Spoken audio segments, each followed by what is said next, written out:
Coming up on Temple Update, I'll tell you what Temple University is doing to preserve the legacy of the Tuskegee Airmen.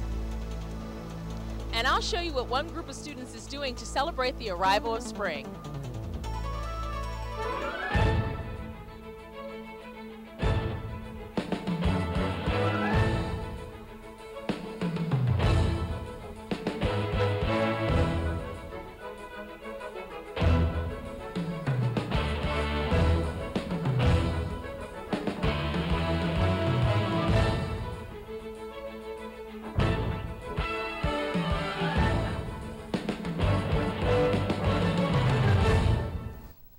Hello and welcome to this edition of Temple Update. I'm Josh Filomeno. And I'm Jennifer Lee.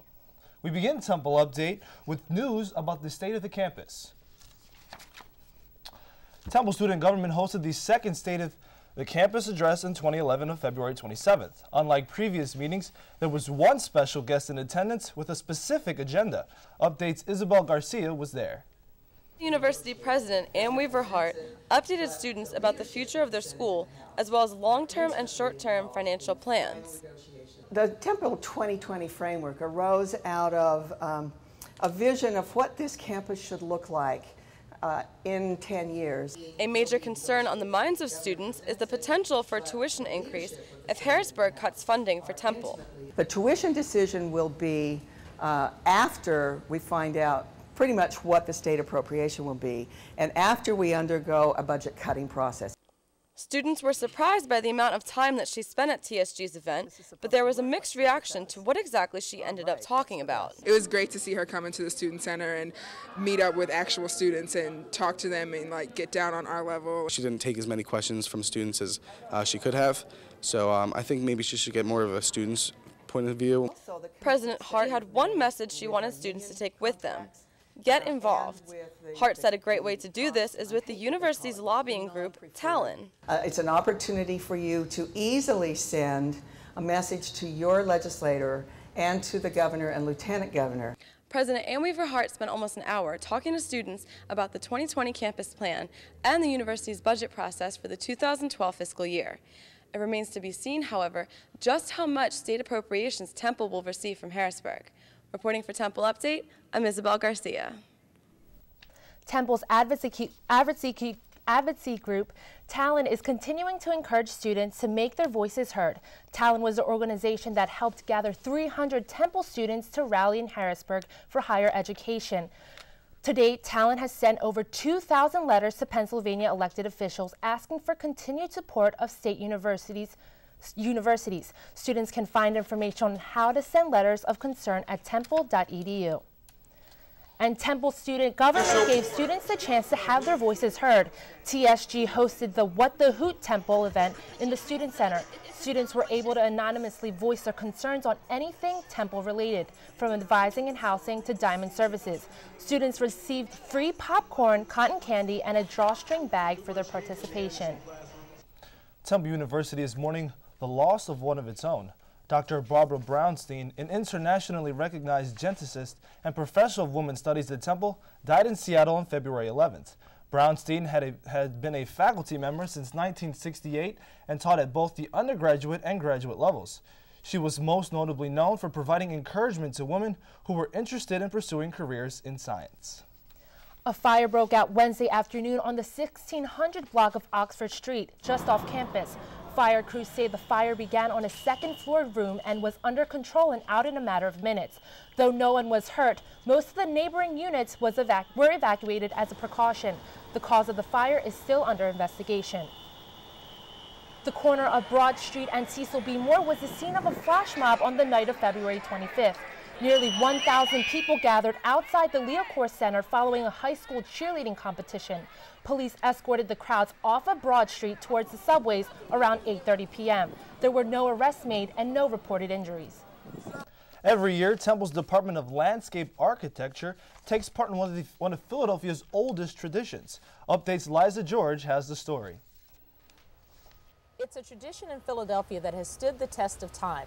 The Philadelphia International Flower Show has been a staple in the city since the early 1800s, and Temple's Ambler campus has been involved for decades.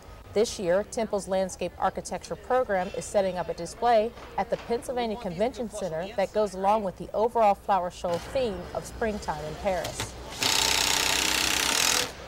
The students' goal is to encourage sustainable living while bringing the beauty of Paris into focus.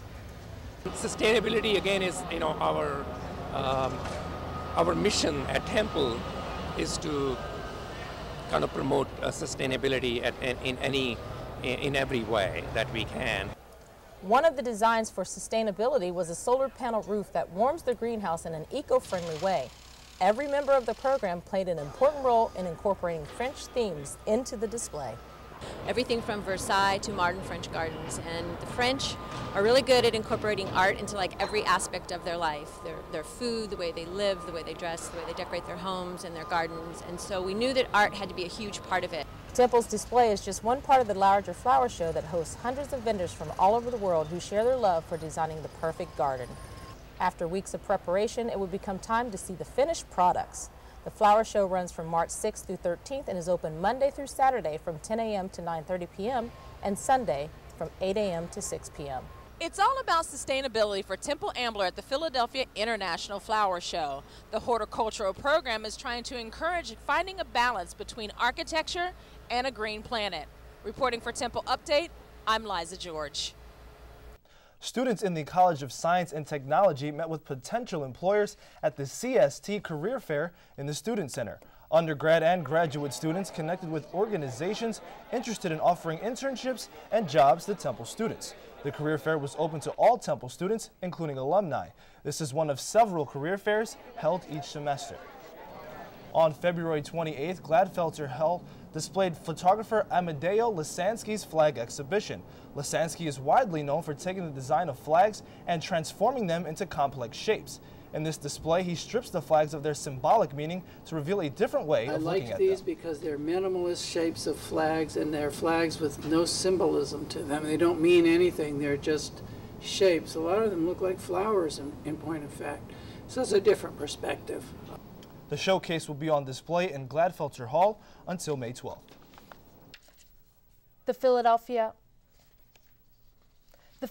chapter of the Tuskegee Airmen donated its World War II memorabilia to Temple University. Updates Cherry Gregg has more.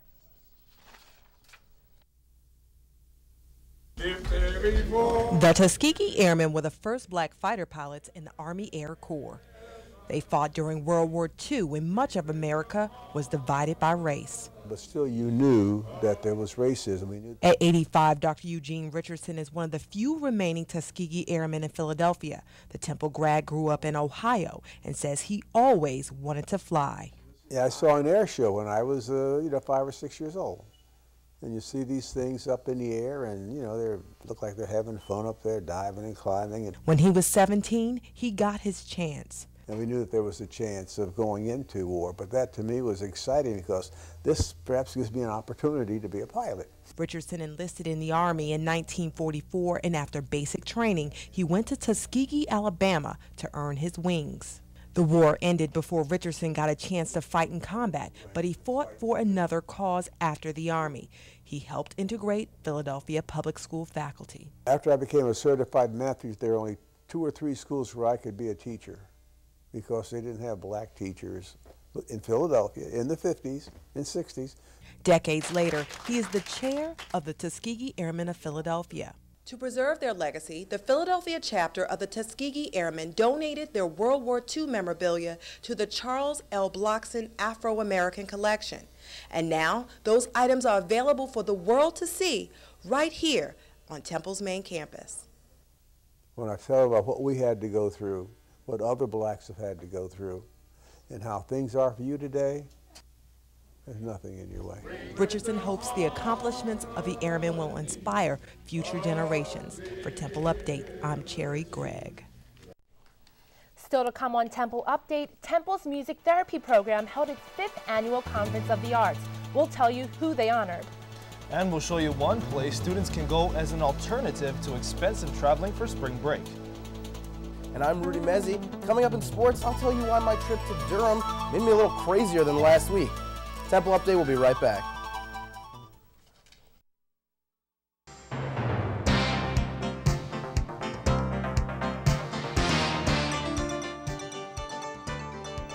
Here with this week's health report is Jill Marshall. Jill, I never get enough sleep. How much do I actually really need? Jen, you're going to need at least 8 hours. That's what the National Sleep Foundation says. Do you feel like you're never getting enough sleep? Well, the National Sleep Foundation has announced National Sleep Awareness Week from March 7th through the 13th to promote the importance of getting enough rest. The foundation recommends students get at least 7 to 9 hours of sleep every night. Those who don't get enough sleep may be twice as likely to struggle with obesity and high blood pressure. Temple's music therapy program held its 5th annual Conference of the Arts and Quality of Life in the Student Center on February 25th. The music therapy program teaches students to help patients recover through the use of music and sound, in addition to traditional health disciplines. The music therapy doctorate is the first one to be offered in the United States. In addition to providing information, this year's conference was also a celebration of someone very important to the development of the program at Temple. We have presentations by Temple faculty, the 4 Temple Music Therapy faculty, as well as Temple Music Therapy alumni. And this conference is being held in honor of the retirement of our first faculty member, Dr. Ken Brusha. It's been a lot of tributes to him and remembering the program over the years. But then this afternoon we're spending some time with alumni from the program who are presenting about their research and work. The Arts and Quality of Life Research Center is all a part of Temple's Boyer College of Music and Dance. And I know when I'm feeling down, I always turn my music on and it cheers me right up. I completely agree. Music is definitely my therapy. Thanks, Jill. Temple's Grammy-nominated student orchestra has been preparing for its upcoming performance at the Kimmel Center. Updates Danielle Grossman has more. I'm so happy and proud to report that we have a very good orchestra at Temple University. We just were nominated for a Grammy. That means something. The Temple University Symphony Orchestra and combined choirs have really made an impression musically in Philadelphia. Because the orchestra has a name in the city. Completely made of students, the orchestra has played at numerous world-renowned venues. Some include Carnegie Hall, the Lincoln Center Alice Tooley Hall, as well as internationally. We do a lot of concerts on campus and off campus. At least in campus we do at least 4 programs every semester. This month, the orchestra and choir will be performing the Verdi Requiem at the Kimmel Center. Now this year, the Verdi Requiem is the only piece in the program because the pieces last like a complete concert. The performance includes about 350 students in the choir and over 100 in the orchestra. The Kimmel concert is a great chance to hear the orchestra in a beautiful space. These students have been working extremely hard in preparation for the performance and encourage students to come. It's turning out really well in rehearsals and should sound great in the performance. Tickets are only $10 for students and $20 for general admission, so don't miss out on this event where you can see Temple University's very own symphony orchestra perform here at the Kimmel Center on March 27th. Reporting for Temple Update, I'm Danielle Grossman.